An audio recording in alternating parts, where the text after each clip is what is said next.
Welcome everyone to a casted game for Age of Empires 4! And today, spawning in the south corner of the map, playing in blue, we've got Beastyqt, playing as the House of Lancaster. And battling against them today, spawning in on the east side of the map, playing in red, we've got Corvinus 1, playing as the Delhi Sultanate. Welcome everyone to Enlightened Horizon. That's the map for today, and as always, hope you're all having a great morning, good afternoon, or good evening. And, well, I'm pretty excited to showcase this one, Enlightened Horizon, one of the new maps, coming with the new, well, I was about to say Sultan's Ascent DLC. It's not Sultan's Ascent, that was a while back. We've got the Knights of Cross and Rose, and, well, let's just pan back a second, because take a look at this. We've got new points of interest on several maps, and this map is certainly one that contains them too. We've got a merchant camp, which actually, very interestingly enough, gives you passive generation of wood, food and gold every minute, but you do have to capture it, right? So you've got to spend some time with a unit on to get it under your control, which early on is not likely to happen because your scout's probably going to be going out and about to find as many sheep as possible. Kind of curious to see this matchup. I purposely picked this match as well because we've been seeing a lot of the new civilizations going head to head, that is, Knights Templar and the House of Lancaster. Today, we're going to have the House of Lancaster versus the Delhi. Of course, there's plenty new matchups now involved with the two new civilizations joining on board. Pretty cool to see a new versus old civilization. The real query is how is this going to pan out? On this map, you've got both players spawning on the same side of the map, but it's not so easy to get across. To be fair, the actual distance between them is not a lot, but everything really focuses towards bridging across the map on the other side. Especially when you think about the Delhi Sultanate and their play towards the sacred sites, all three of them on the opposite side of where they spawn. Of course, gold is similarly placed in that regard. 8,000 gold veins in the middle of the map. And you could just get a small wall here to stop a direct attack. Speaking of which, the Delhi Sultanate do like directly attacking. The House of Lancaster, on the other hand, have been a bit of an interesting civilization. They let's just say they're very good at being defensive, and it really does come down to this particular landmark, the Lancaster Castle. There are two options, of course, for this civilization. They can go for the Abbey of Kings, which does give them a healing ability, as it does for the English. Also can get 4 Lords of Lancaster, which are powerful melee units. I gotta say, I don't think we're going to be seeing a lot of this landmark, just mostly because of the fact that Lancaster Castle is so powerful. It's a defensive landmark that can do a one-time muster of units from manors in each age, and the more manors you have, the more units you get, which is great.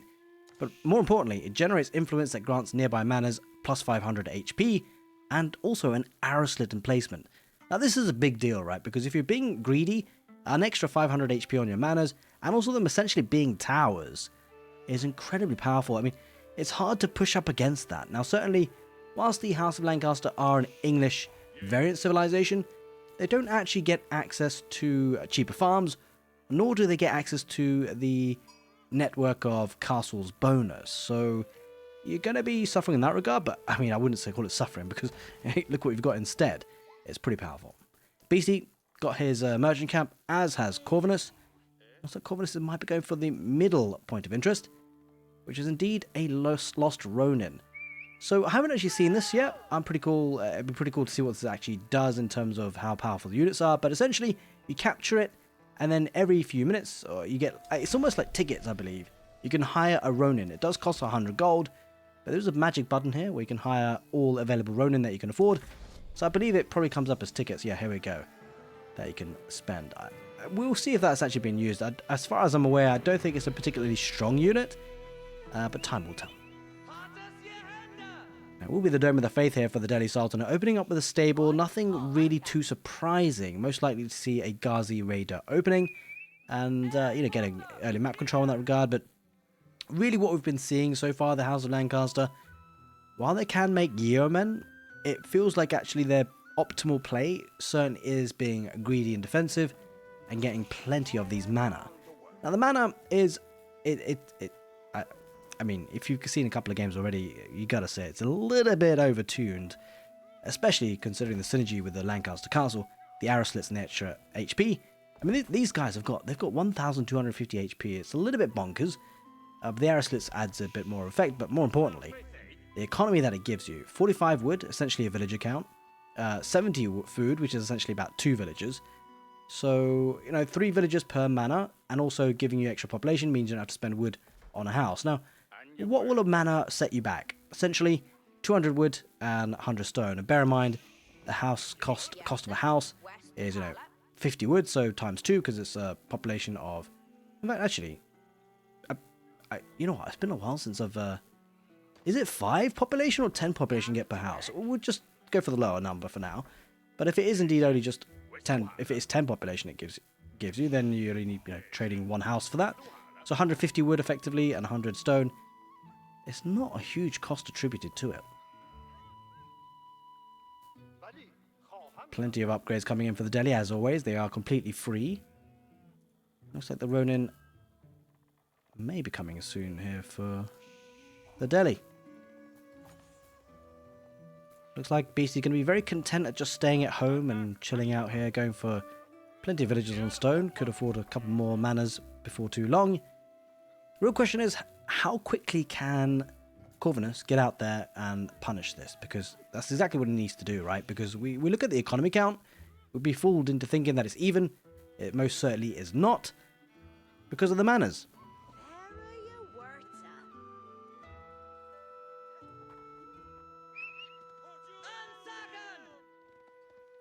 Now, Beasty was looking to deny that lost Ronin encampment, but no. The guys really does get out there. It looks like these scholars are out and about, looking to get the sacred sites, but a bit of pressure on the map.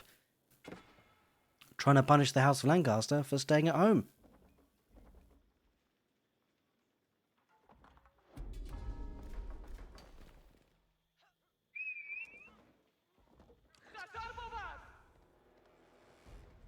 Now, it has to be said, like when you talk about the map as well, there's only kind of 2 main entrance points to the base, right? So having all of these manors on one side, it's going to be incredibly hard to punish.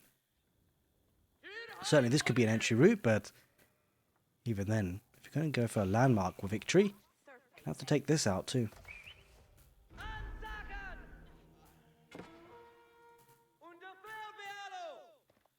Now, I would like to say, by the way, if you have been enjoying the content on the channel, most recently I've been obviously casting a lot of games from the new DLC, then, well, if you'd like to see more, make sure you are subscribed to the channel. More importantly, that you've hit the notification bell, and you get a bit of a ding-dong when I do upload a new video. My strategy has always, well not always, but mostly in recent times in the past, been that I'll only upload the best games that I thought, actually was watch-worthy, I guess. Because everyone's time is valuable, and I feel like actually I don't want to upload the games that weren't particularly interesting. So hopefully you've got that kind of small guarantee. Obviously it's a subjective kind of assessment on my part as to what was an interesting game. But yeah, I'm only going to be posting and uploading the most interesting ones for sure. And also, it's been a while, but big thank you to the channel subscribers, especially the YouTube members as well, and the guys over on Twitch. Thank you, thank you, thank you. As a sacred site victory now is approaching for the Delhi, because Beasty's not made a single unit, and it's almost 9 minutes into the game. I mean, let's take a look at the income per minute, right? That's probably going to be something valuable to look at. Food is, slightly ahead there for the Delhi, but wood is certainly much more for Beasty in terms of income per minute. And, I mean, to be fair, the gold's a bit more for the Delhi too. Granted, the Delhi do have upgrades, but, I mean, the fact, to be fair, it's pretty neck and neck, although I suspect over time, that will continue to scale nicely for Beasty.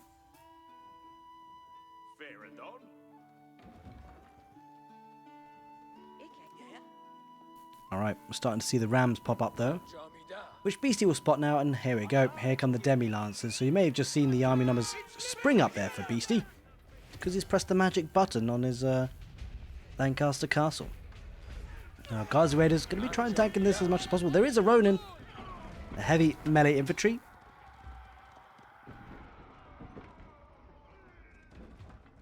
It's okay, not particularly amazing.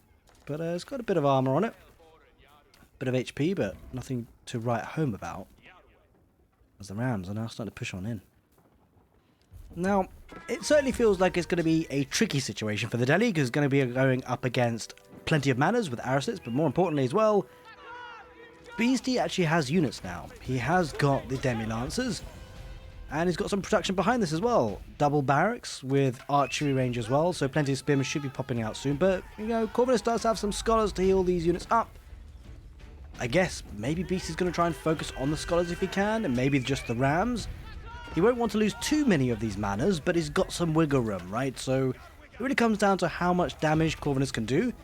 Don't forget as well, defender's advantage here for Beasty should be in a good position for him. A couple of villagers might go down though. He doesn't actually have textiles, so that's a little bit rough for him, but ultimately Corvinus is having to fight underneath a castle, as well as all of these manners that do have Arislets and placements. So pretty hard to push, and a good number of yeomen now are out. Peppering arrows, granted the the Ghazi Raiders should be countering them, but the sheer number of units here working well for the House of Lancaster. Now the blacksmith upgrade not... Oh, it is. Did it just come in now? There is an upgrade for the spearman that... Oh, it's coming in now. Here we go. It's called Billman. It does reduce the enemy's armor by 2, which is pretty huge actually, come to think of it. The question is... I mean, he's taken out a good number of manners. 4 of them. You can still see there's 5 more left. But he's coming out to torch now. Really going to try and get rid of the rams. Beasty, he's had enough of this push. And there's not too many archers remaining for Corvinus. I mean, he might pick off a couple more villagers, but it feels like the damage that he's done is got to be what he's going to be happy with. Well, he's got to settle for this, really. I don't think he can achieve too much more. And the big question is, how much has the economy been hurt? He's killed 12 villagers so far, Corvinus. And let's take a look at the income. I mean, the income... Yeah, for the food is not great for Beasty at the moment, at least comparatively, but wood income is pretty the same, and there's not too much to write about for gold anyway for Corvinus, as I think the remaining archers and Ghazi Raiders will be taken down. You can see, I don't know if you caught it there, but there was a bit of a purple hue around the horsemen. That is because of the debuff on the armor there. A couple of sacred sites are now being capped by the Delhi. The big concern is the pushback, right? Because 26 military for Beasty is going to be pushing forward, no doubt about it, with a really strong army composition. Corvinus is going to have to go on the defensive for a bit, at least, for the time being.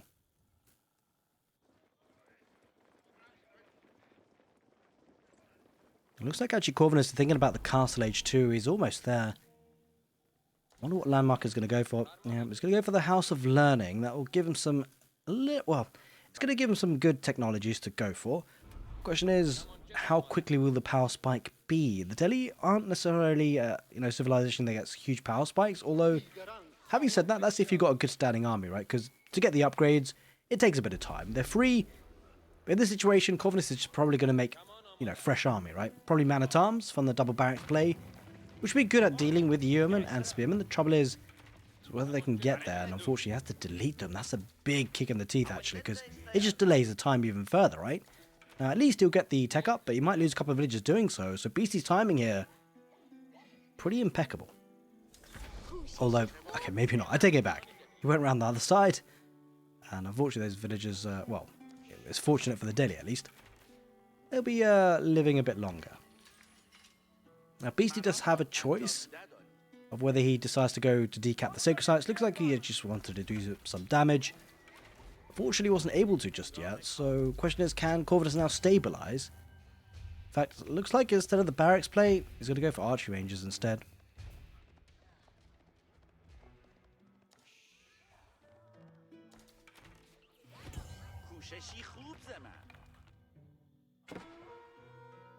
Back at home, Beasty not quite replaced those manners. Oh, he's doing it now as we speak. So he's going to be replacing what he lost. But look at the unit numbers here. 50 military units for Beasty. Bear in mind, if he does look to take into the Castle Age, he's got a good standing army. And of course, with the veterans coming in with those, be a powerful force. Oh, he's now building the barracks there on the forward position. Double stable. I mean, he's kind of got not much room to work with on this map, right? It's kind of problematic for him. We'll be looking to defend now. A couple of Ronin. Ghazi Raiders. These are still feud age units, so this is the big issue with Delhi. Unless you're producing new units, like heavily armoured units like Lancers, Man-at-Arms, it just takes so long for your existing units that you can make to be upgraded. So still a big window of opportunity here for Beasty. There is a man-at-arms now, but a single guy can only do so much. Beasty looking to decap the sacred sites, which is certainly wants to avoid that potential win condition. It looks like he's going to go for a bit of a ram push too. Take out some key infrastructure. And a big problem here is space, right? It's just not too much space for Corvinus to work with. Gonna go for archers, so yeah, it's tricky, right? Because he still needs the veterancy in them. Although I think it's just come in now, yeah, there we go. Full veteran archers might work well for him. But one thing to bear in mind, and I feel like is a big focus for the House of Lancaster at the moment, is the yumen. They're so strong, like, I mean, take a look. So they've got 6 tiles range, and then you've got movement speed of 1.31. So when you think about the difference between a longbowman and a regular archer, longbowman got more range but slower movement speed. You can think of a regular archer, less range but faster movement speed. When it comes to the House of Lancaster and the yumen, well, the answer is just yes. They get both. They get both extra range and movement speed compared to the archers. So it's a little bit crazy, although when the range is going to be pretty good in terms of damage, rather. Sorry, the damage is going to be pretty good for the veteran archers. It's just a question of they can keep up, right? And physically they can't, because the yeomen are faster. I mean, direct comparison in this particular case, 1.31 versus 1.25. So you can never really be caught here, which is, I think, is a really big contention with this unit, because when you think about how the playstyle of English is, I know, of course, this is just a variant civilization. The playstyle is often the case that if you get caught out with your army out of position, in a forward position, you can basically be caught down, right? You'll be chased down and punished. Fortunately, with the yeomen, that's just not possible. You're actually faster than most things. Okay, granted, maybe cavalry can still catch up, but if you're not going cavalry, then you're never going to get caught, which is kind of crazy, right? And there is now the castle age now for Beasty. Went up with the King's College. To be able to get access to some good upgrades. I'm not so sure he'd really be going for them, really. It probably doesn't need to, at least in the short term. See what he decides to do.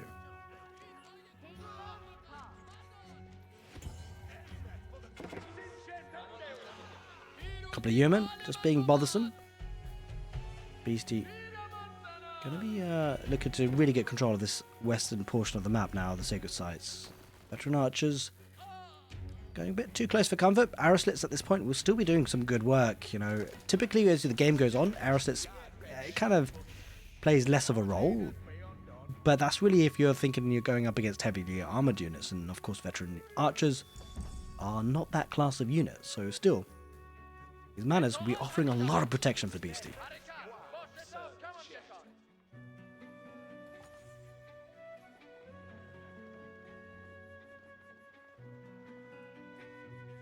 Now, of course, with both players being in the castle age, there's probably going to be a bit of a mad dash for relics. Corvinus has already picked up 2, so that's a good bit of a boosting of his economy. He has got a lot more villagers. But you can see the income of food, right? Despite having significantly less villagers, actually Beasty's gathering more food, he's gathering more wood, he's gathering more gold, gathering more everything. It's kind of crazy to think about, actually.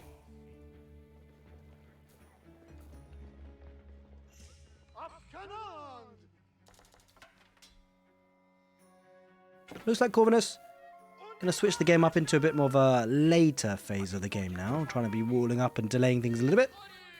Maybe he can have more luck in the late Imperial age. There's a possibility for that if he can mass up elephants. He's got to get the economy for it, and with... does he have a farming transition? Not just yet. So, doesn't really have a hugely stable food income. Got some berries, got some deer camp, but once that runs out, it's going to hit him hard, right? And I think this is another big deal, right? The tempo aggression for the House of Lancaster is insane, right? The manors get 70 food per minute. There is no need for a farming transition. That farming transition has essentially already occurred. And the playstyle kind of reminds me of Malian Cowboom, where the pressure just, once it develops, is just a steamroller, right? It's a train that can't be stopped. We'll see, though, if the Delhi can stop it. Elephants could be a good shout, but I think this is where the yeomen really come to the fore, and it's the mobility. They will never get caught by those elephants, and it'll be hard for the archers to keep up with them, just, you know, because they've got greater movement speed. Spearmen, of course, as all other spearmen, do get extra bonus damage against elephants, which is not a huge deal because, of course, elephants get trample damage. You see the +5 versus elephants, but the big deal is a reduction in armor. The reason why that's so big is it makes the yumen even more influential in the fights. Might just about to see that too. Potentially siege could be an option for Corvinus. I think that's probably the only thing that could really work for him nicely, but it's expensive, right? And he's struggling on wood, especially on this map. Massive synchronized shot. Holy moly. So many of those veteran archers just went down in a blink of an eye. So many dead bodies. And oh yeah, we talked about the range of the yeoman. We talked about the movement speed. And they kind of got a crazy, crazy ability too.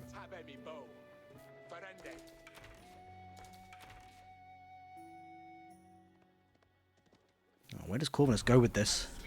I wonder if we will see a siege workshop before too long. Got a couple of stables. Going for the Ghazi raiders. It's a challenge, right? Because you're up against this number of spearmen. The debuff does a lot.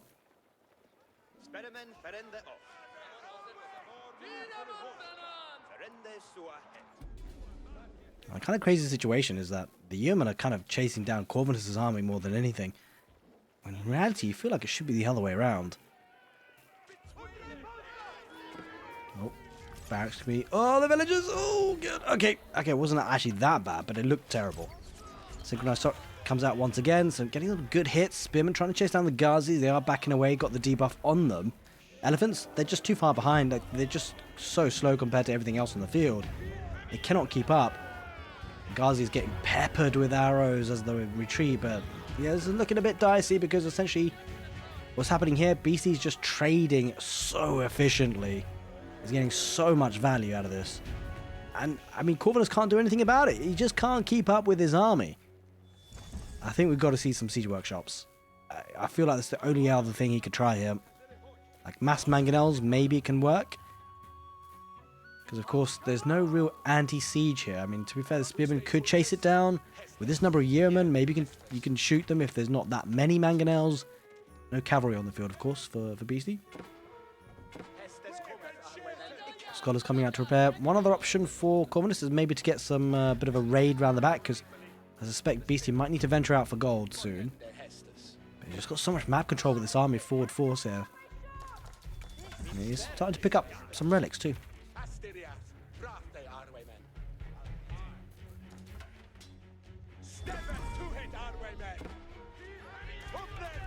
Man-at-arms potentially could tank to allow the archers to kind of keep up and catch the yeoman, but we will see if it can work. Peppered with arrows once again, synchronized shot.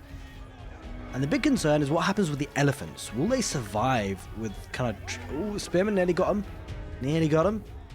But if Beasty can just take out 1 or 2 elephants, then again it's a really good fight for him. He is getting a couple of spearmen going down with the veteran archers chasing. But look, ultimately Beasty can just turn and fight or just run. It's all in his court. Another massive synchronized shot. The archers are being debuffed by the spearmen too. He's taking the fight. Scholars, a couple of them repairing. A couple of the guards raiders coming on the left side, trying to get on top of the yeoman. I'm not so sure about this fight for Corvinus. He's going to get some traction here, but ultimately the yeoman should be able to retreat from this, and he will get a couple of shots. I mean, I'm sure he'll lose a couple more Ghazis here, Corvinus. No, does go for a bit of a smash and grab with the relic though, so he's picked that one up. So we'll have 4 relics in the bank, but this is the thing, Corvinus is retreating and he's the one who's getting peppered with arrows, not the English variant.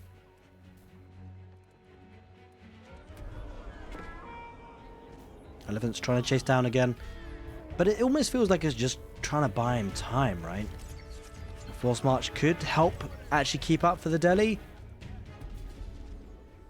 As Corvinus does actually have all 3 sacred sites once again. Of course, Beasty's army is not hugely mobile, so he's really focusing on the fight here. But he's winning most of it. Especially with Plate Cutter Point, the second ranged attack upgrade. He does take down the man-at-arms pretty quickly. There is a really low elephant. If Corvinus can try and heal that up, that'd be ideal. We'll see if he can manage. Farming transition coming around the back here for Beasty. But he's severely being pushed back here, Corvinus. He does have a siege workshop, so yeah, okay, that's the plan. He's looking to get some mangonels. Probably going to lose 1 more elephant. Oh, maybe not. Oh, he does go down. Picks it off. Maybe loses another. Oh, man. Oh, my God. That's it. That was it. That was it. That was a crazy, crazy shot. I mean, Corvinus is in a lot of trouble. Does decap one of the sacred sites. Behind all of this, the crazy thing is that Beasty's going up to the Imperial Age. Despite having lost a significant, population count in terms of villagers, it's going to go to the next stage, and this is going to compound the issue. It allows the production of 4 battalions, just as it does for the English. But these units will be cheaper, right? Overall, so it's a big way to ramp up production quickly. And of course, it's going to have Imperial Age army. Corvinus, on the other hand, having lost a lot of units to the fights, is way, way off Imperial Age. I think he's going to go for... He's just got to go for a Castle Age all-in push now, I think. Probably his only choice and chance. We shall see if he can somehow delay things to get to the Imperial Age himself, but it doesn't seem likely. And Beasty, by the way, has replaced his manners. Yeah, looks like Corvinus is feeling itchy to go forward, understandably so.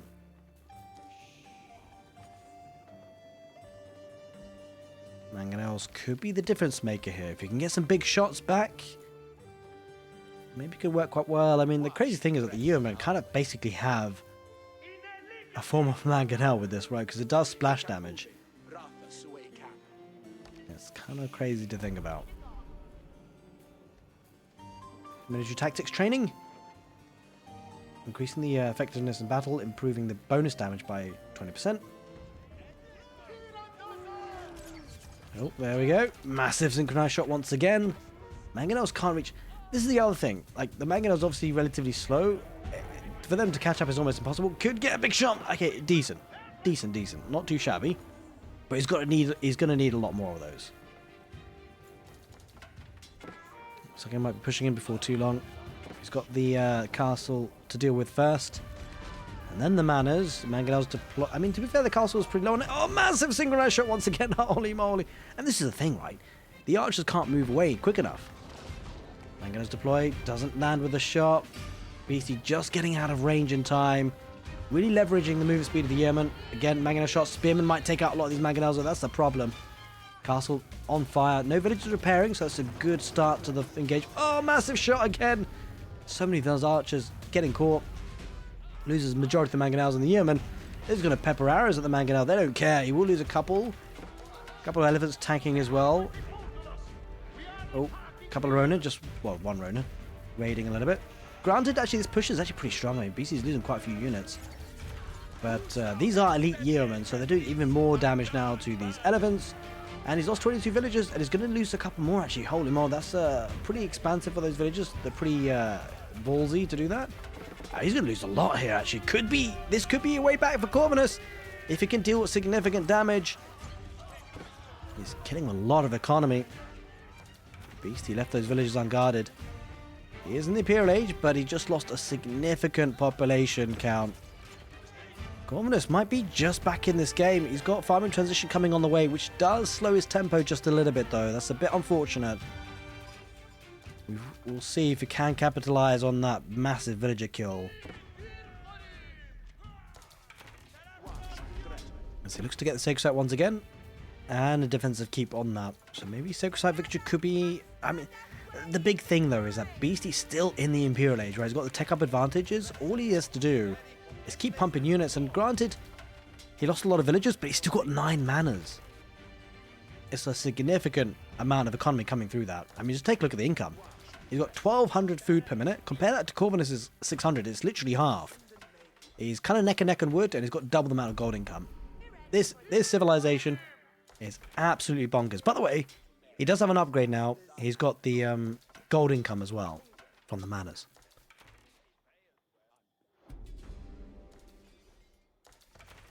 Let's not forget, Wingard is going to be pumping out units, going for the Earl's Retinue. Get 6 Demi-Lancers and 2 Hobbler. Also, by the way, the Demi-Lancers are fully upgraded. They upgrade automatically, so the Demi-Lancers will be elite status as soon as they pop out. And look at the army numbers, 78 to 45. Corvus has a couple of mangonels, but he's going to need some big shots. Beasty might just go for the juggler here. Ultimately, Corvus can't go to the Imperial Age because he just doesn't. He can't. He doesn't have the resources for it. Number one. Number two, he doesn't have the standing army. He'll die. He's just got to keep pumping out units. Oh, mangonels gets a okay shot, but there's too many spearmen. Yumen sniping one of the mangonels, and there's not enough archers. Yeah, this is problematic for Corvus. It's going to try and repair one of the mangonels. Maybe get some big shots off, but it's looking a bit dicey. Mangonels just can't reach the Yeomen. And it's even adding in a couple of hobblers. Oh, here come the demi-lancers. And these are elite status. They're going to chomp down the mangonels. I mean, don't even need it for the mangonels. The Yeomen will take them down. Corvus down to 23 military. He's got a bit of food in the bank. But is it too little, too late? Quite possibly. 88 military for Beasty. Look at the lack of villagers. Despite that, the income is absolutely phenomenal here for the House of Lancaster. This is looking a very tough proposition from this angle for Corvinus. Does still have the Sexite win condition available to him, but he just doesn't have a standing army, right? 18 military units versus 90. And he's somehow gotta build up an army once again. He's floating a bit of resources. Maybe he's given up. I'm not sure. But it's looking troublesome for him for sure.